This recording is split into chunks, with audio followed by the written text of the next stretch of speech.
starring San Antonio native Jade Esteban Estrada. It's a bilingual play that began off-Broadway in New York and has taken it all over the country. Well, recently, Jade finally brought it to San Antonio for a free performance in his Old West Side neighborhood. There's a lot of crazy characters, and the languages jump all over the place, but for the Alamo City, no translation is necessary. Not for that performance.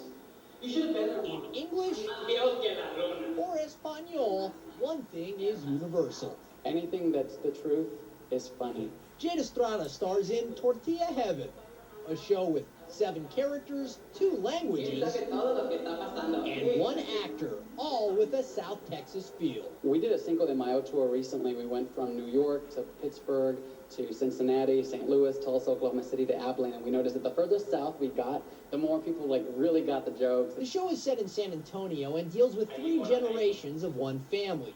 The oldest speak mostly Spanish, the youngest only English. And that's the theme of the show, finding a balance between assimilation and knowing where you came from. Second and third generation Mexican Americans here, they come to this country and they lose little by little the culture that they come from. I would be grateful if all of you would do your best to speak English only. Pretty heady stuff, especially for a comedy. But Jade keeps the laughs going by playing everybody from a professional mother to her mother to her aunt, her son, and her brother who still lives at home. The fact that we don't have an air conditioner. Parents can have their children stay in their house well into the children's 40s and 50s.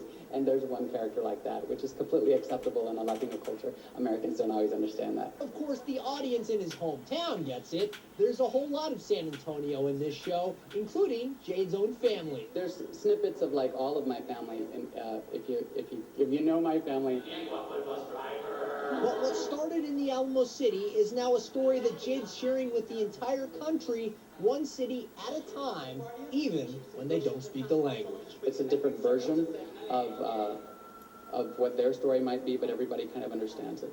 And while it's a one-person show, Tortilla Heaven is a family affair. The play was actually written by Jade's sister, Celeste, and directed by his brother, David. And if Jade looks familiar, he's actually on the Graham Norton Effect on Comedy Central, so maybe you've seen him there. And folks, if you got a story for the night shift, you can call me at 442